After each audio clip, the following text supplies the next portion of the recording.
have a sense, if we imagine the kind of world we would face if the people who bombed the Best Hall in Mosul, or the people who did the bombing in Spain, or the people who attacked the United States in New York, shot down the plane over Pennsylvania and attacked the Pentagon. Okay, now we're to chapter 11F, Shanksville, Pennsylvania. And just keep in mind, I'm reading a book here. When it says it's my opinion, I mean, it could be mine, it might not be mine, it's just part of the book. So here we go. Before we go into the details surrounding the crash of Flight 93 into a non-governmental target, a vacant field in Pennsylvania, I want to put forth a hypothesis I have not come across in the 9/11 truth community, but one I believe has merit. It is my opinion that Building 7 at Ground Zero was supposed to be hit by Flight 93, the plane that crashed in Shanksville, hence it being wired to come down like Towers 1 and 2. They could not leave it standing, as investigations post 9/11 would have turned up that building had been wired to collapse. Something went wrong, though, on Flight 93. A group of our brave countrymen fought back against the CIA patsies, and it had to be shot out of the air by our military jets. I have not heard this theory from other members of the 9/11 movement, but I think it is a good possibility and a probable one in my mind. Now, onward to Shanksville. The hijacking of Flight 93 began at 9:28 a.m. By this time, Flights 11 and 175 had already crashed into the World Trade Center, and Flight 77 was, allegedly, within minutes of striking the Pentagon. The hijackers on these three flights had waited no more than 30 minutes to hijack the aircraft. It is unknown why the hijackers on Flight 93 decided to wait approximately 46 minutes to begin their commandeering of the plane. Officials believe the hijackers assaulted the cockpit and then moved the passengers to the rear of the plane to minimize the chance of the crew or the passengers from interfering with the attack. The cockpit voice recorder began recording the final 30 minutes of Flight 93 at 09:31:57. At this moment, it recorded Ziad Jarrah, the dedicated pilot for the hijackers, announcing, "Ladies and gentlemen, hear the captain. Please sit down. Keep remaining seating. We have a bomb on board, so sit." Jarrah instructed the autopilot to turn the plane and head east at 09:35:09. The aircraft ascended to 40,700 feet as the flight attendant in the cockpit is heard to say, quote, "I don't want to die, I don't want to die," unquote, followed by one of the hijackers saying in Arabic, "Everything is fine, I finished." At 9:39, air traffic controllers overheard Jarrah say, "Ah, here's the captain. I would like to tell you all to remain seated. We have a bomb on board and we are going back to the airport, and we have our demands, so please remain quiet." Air traffic controllers did not hear from the flight again. Passengers and crew began making phone calls to officials and family members starting at 09:30 using GTE airphones and mobile phones. Altogether, the passengers and crew made 35 airphone calls and 2 cell phone calls from the flight. 10 passengers and 2 crew members were able to successfully connect, providing information to family, friends, and others on the ground. The passengers themselves were also provided information, namely that they were on a flying missile and that the hijackers intended to crash the plane into an as yet unknown target. We'll just go over a couple of the documented calls here to make the case that the patriotic Americans on board fought back against the hijackers and very probably regained control of the airplane. Flight attendant Sandra Bradshaw called her husband at 09:50:04 and told him she was preparing scalding water to throw at the hijackers. Honor Elizabeth Wayno called her stepmother at 09:53:43 and concluded 4.5 minutes later by saying, quote, "I have to go. They're breaking into the cockpit. I love you," unquote. Flight attendant Sandra Bradshaw, who was preparing the scalding water to throw at the hijackers, was still on the phone with her husband and said, quote, "Everyone is running up to first class. I've got to go. Bye," unquote. The revolt on Flight 93 began at 09:57. The hijackers in the cockpit became aware of the revolt at 09:57:55, exclaiming, quote, "Is there something? A fight?" unquote.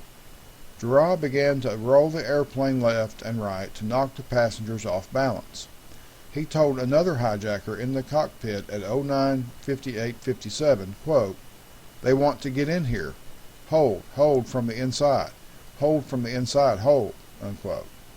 Girard changed tactics at 09:59:52 and pitched the nose of the airplane up and down to attempt to disrupt the assault. The cockpit voice recorder captured the sounds of crashing, screaming, and the shattering of glass. Girard stabilized the plane at 10:00:03. 5 seconds later he asked, quote, "Is that it? Shall we finish it off?" unquote. Another hijacker responded, quote, "No, not yet. When they all come, we finish it off," unquote. Girard once again pitched the airplane up and down. A passenger in the background cried, quote, "In the cockpit, if we don't, we'll die," unquote, at 10:00:25. 16 seconds later, another passenger yelled, quote, "Roll it," unquote. Girard ceased the violent maneuvers at 10:01:00. He then asked another hijacker, quote, "Is that it? I mean, shall we put it down?" unquote. The other hijacker responded, quote, "Yes, put it in it and pull it down," unquote. Nevertheless, the passengers continued their assault, and at 10:02:23 a hijacker said, quote, pull it down, unquote. The airplane descended with the yoke turned hard to the right. Amidst the sounds of the passenger counterattack, the aircraft plowed into an empty field in Stony Creek, Pennsylvania, about 20 minutes flying time from Washington, D.C. The last entry on the voice recorder was made at 10:03:09. The last piece of flight data was recorded at 10:03:10. There is some degree of controversy between some of the family members of the passengers and the investigative officials as to whether the passengers managed to break the cockpit and take control of the plane. The 9/11 Commission report asserts that, quote, "The hijackers remained at the controls, but must have judged that the passengers were only seconds from overcoming them," unquote. Some people like myself believe that there is no doubt the passengers breached the cockpit.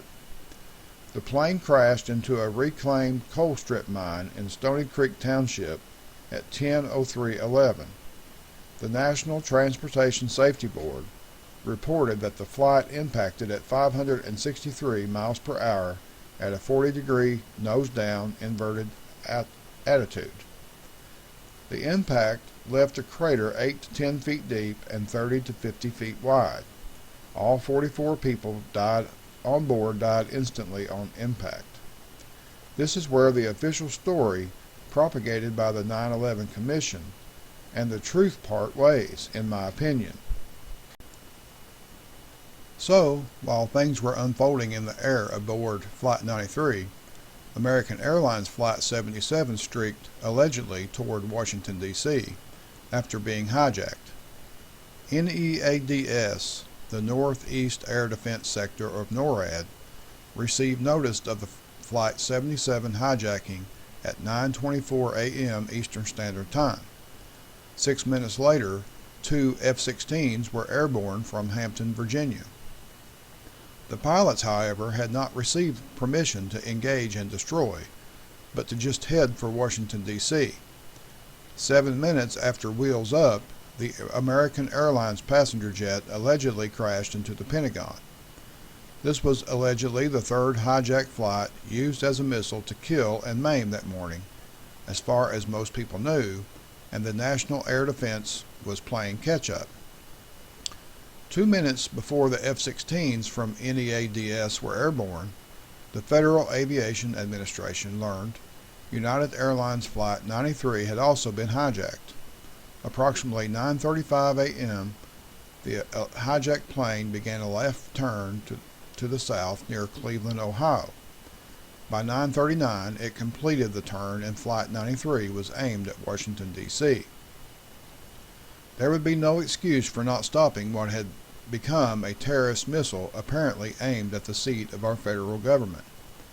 By this time, numerous supersonic armed F-15s and F-16s were now in the air and within minutes of Flight 93, which would remain in the air for another 29 minutes.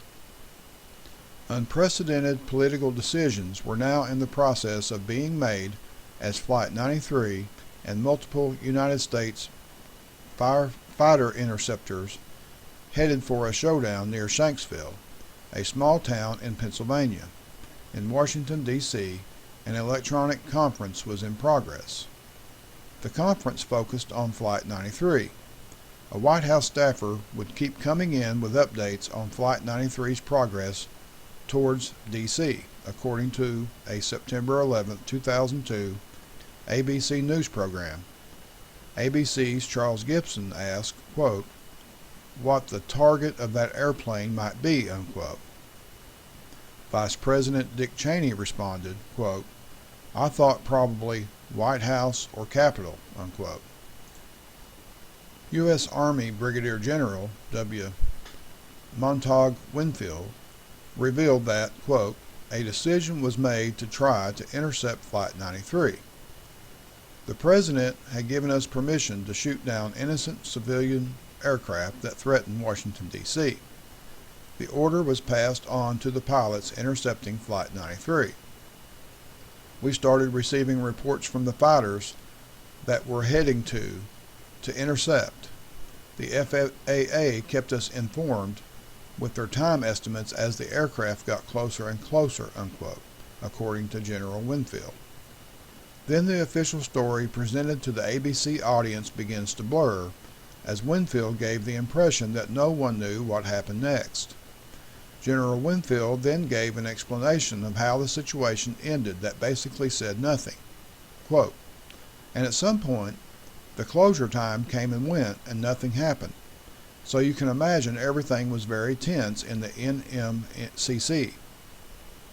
We had basically lost institutional awareness of where this airplane was, unquote. One more telling quote comes from the ABC program by General Winfield. Quote, it was about, 10:03 that the fighters reported that Flight 93 had crashed, unquote. The FBI had seized Flight 93's CVR and claims the tape stopped at 10:03 a.m. This is where Winfield was getting his 10:03 number from. Now, let's throw this into the mix.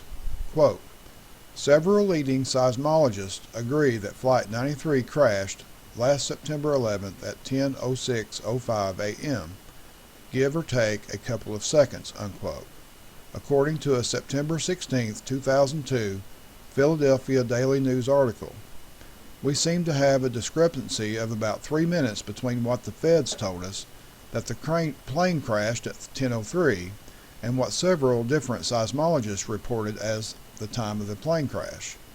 After everything we've gone through so far here, it is not unreasonable to infer that something occurred during those 3 minutes the feds wished to hide from the public. According to public records of the airphone calls, several passengers, and maybe all of them, attempted to take back control of Flight 93. By 10:03, they indeed had succeeded in fighting their way into the cockpit. From the time the feds alleged the plane crashed at 10:03 and the time the various independent seismologists say it crashed is about 3 minutes. I believe the passengers did take back control of the plane, but the feds, not wanting a bunch of loose lips, made the decision to shoot it down anyway. On September 13, 2001, barely 48 hours after the Twin Towers came down, the Nashua, New Hampshire Telegraph newspaper reported that, quote, FAA air traffic controllers in Nashua have learned through discussions with other controllers that an F-16 fighter stayed in hot pursuit of another hijacked commercial airliner until it crashed in Pennsylvania, unquote. John Flegel, Jim Brandt, and Carol Delasco were about 2.5 miles from what would soon become the Flight 93 crash site. According to the Pittsburgh Tribune Review, they, quote, heard engines screaming close overhead. The building shook. We ran out, heard the explosion, and saw a fireball mushroom, unquote. Delasco, quote, said she thought someone had blown up a boat on the lake. It just looked like confetti raining down all over the air above the lake, unquote. This is a very important observation by Miss Delasco. Within a second or two after Flight 93 passed over the Indian Lake Marina, where Delasco, Brandt, and Flegel stood, debris from the stricken plane began to fall into the lake. Lots of debris, some of it on fire, and it was deposited in a compact area rather than as a continuous trail for some period of time. Seismologists determined that Flight 93 crashed at 10:06 a.m. and 5 seconds. The 757 was perhaps 20 seconds from crashing when observed by Flegel, Brandt, and Delasco. Its cargo area and passenger area had apparently been opened by an explosion. Local news reports described a large number of canceled checks, stockbroker documents, pieces of seats, small chunks of melted plastic, and small human parts had landed in the lake. Also adding to the evidence that Flight 93 was shot down after the passengers took the plane back is the fact that a 1,000-pound section of an engine was found 6,000 feet, over a mile, from the crash site. So, an explosion occurred that separated 1,000 pounds of engine and opened up a hole in the passenger cabin and cargo hold. When all the evidence is lined up, it is highly consistent with a heat-seeking missile striking Flight 93 probably around 10:05:30. The evidence strongly infers that the terrorists did not fly that jet into the ground as we were told. It is my opinion that our military shot that plane down after those brave heroes on board had taken over the cockpit. The New World Order's New Pearl Harbor plan would not allow that jet to survive, nor the courageous people on it, God rest their souls. Skull and Bonesman President Bush gave the Vice President authority to issue the order to shoot down Flight 93. Colonel Robert Marr, United States Air Force, when interviewed by ABC News, remembered getting the orders, quote, "The rules have changed. We could do something about it now," unquote. The words he heard included, quote, "We will take lives in the air to save lives on the ground," unquote. There is no reason to believe the cockpit voice recorder did not continue running 3 minutes past the official stop time of 10:03 until the plane crashed at 10:06. What if, when the CVR was first played back, the missing 3 minutes were not missing? What if the CVR recorded the heroic passengers succeeding in taking over the cockpit and celebrating? They were definitely on the offense when the CVR allegedly stopped. They had actually made it into the cockpit. What if, just as these Americans win the fight and begin the process of flying the plane to safety, a heat-seeking missile slams into the plane in order to silence them forever? What if that is what the missing 3 minutes actually revealed? We'll never know.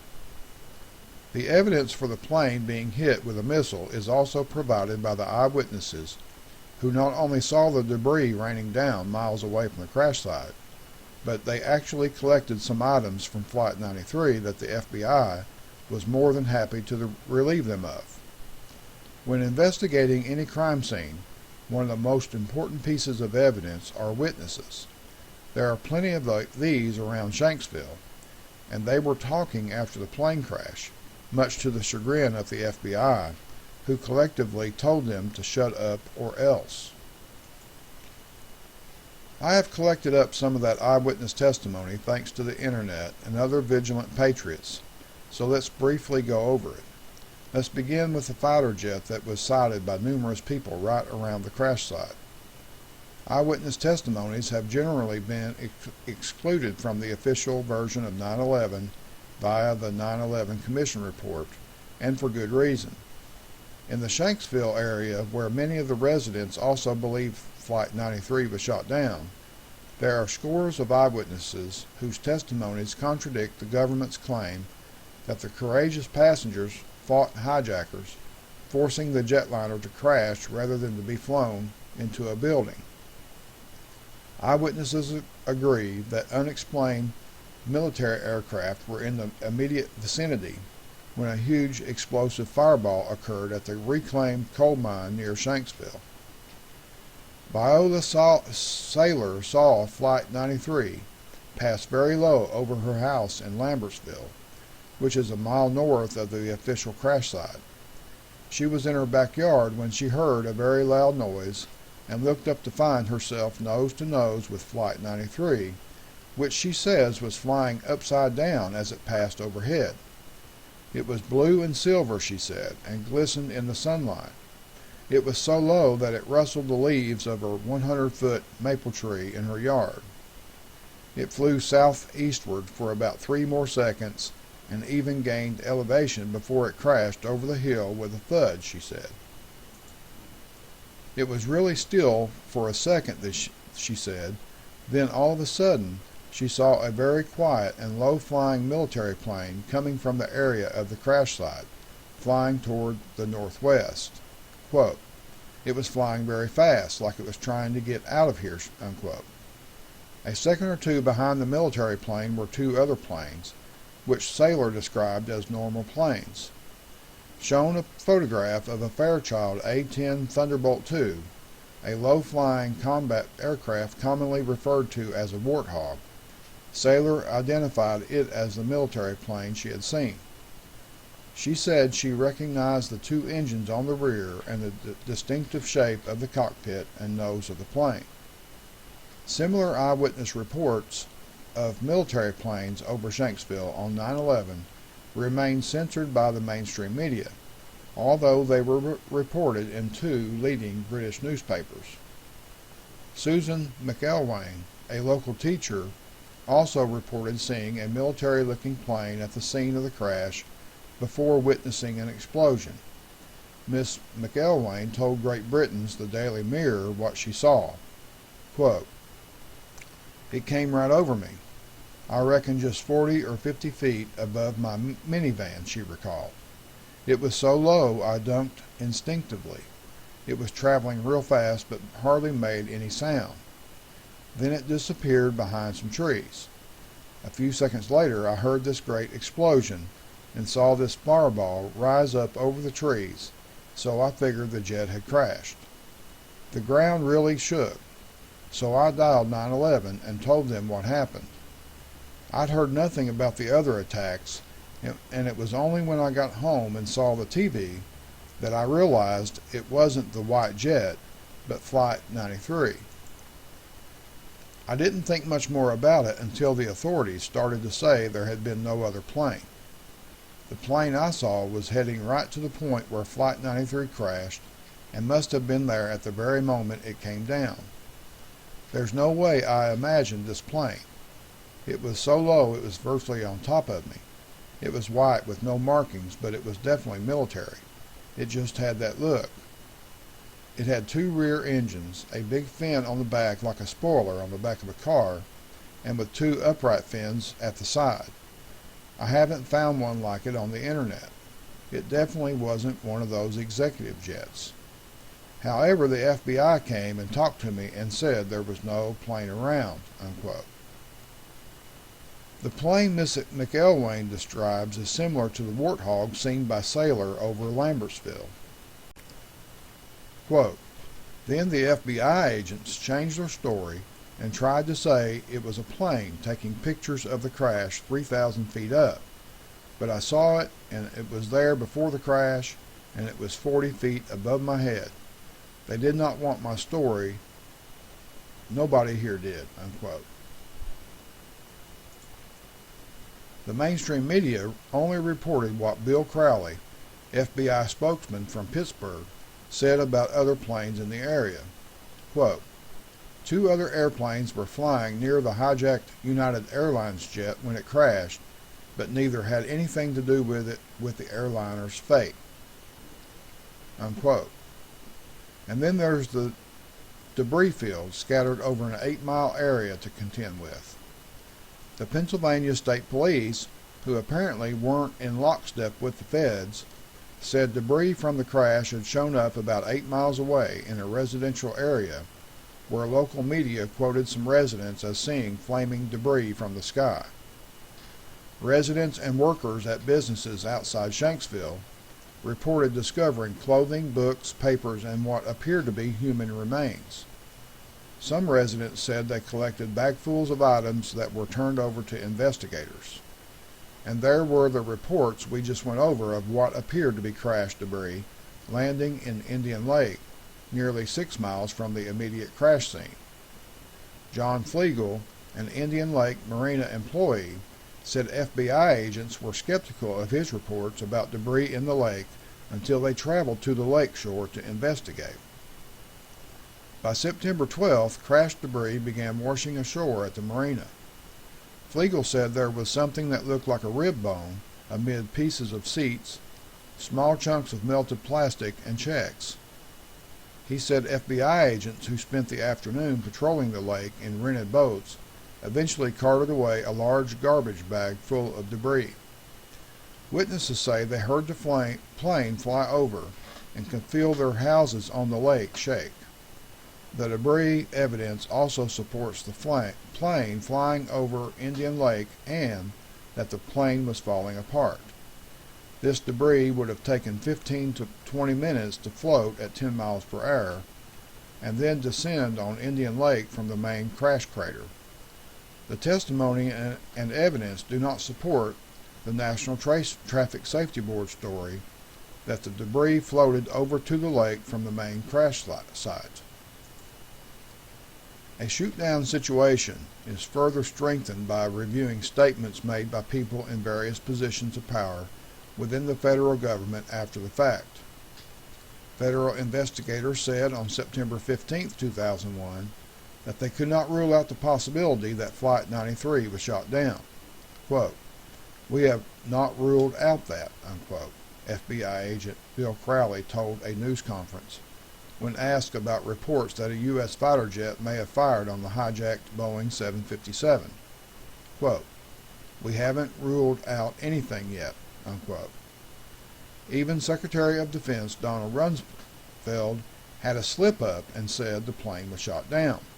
Quote, "I think all of us have a sense if we imagine the kind of world we would face if the people who bombed the mess hall in Mosul, or the people who did the bombing in Spain, or the people who attacked the United States in New York, shot down the plane over Pennsylvania and attacked the Pentagon," unquote. Yet the official story contained in the 9/11 Commission report removes all evidence of a shoot-down. Under the circumstances, I think most rational thinking people would agree that shooting down a potential flying missile was the best course of action. That is, unless it is true that those brave Americans who were aboard did in fact take back control of the plane and were then executed for it. And that's the end of that chapter, and yes, I do agree that if there actually were people on that plane, and if they actually took the plane back, there was no way that they could survive. I mean, that was just not going to happen. And that was probably the only reason the plane was shot down, if it was. I mean, I'm sure it was because it was taken over, or something had really messed up the original plan. So, that's it for that chapter. and the next one will be on the anthrax attacks. And even though it's probably, not really very timely on one hand, the news in the last few days has been full of live anthrax being shipped. I mean, these people are just so, their playbook is just over and over and over again the same terms. It's terrorism, anthrax, it's ISIS. Back then, it was way back then, just a few years ago, really. In my lifetime, it was Al Qaeda. Now it's ISIS. They're going to start beheading people here in the United States just any time, and they may well do that, or at least show it. Okay, so we'll talk to you then.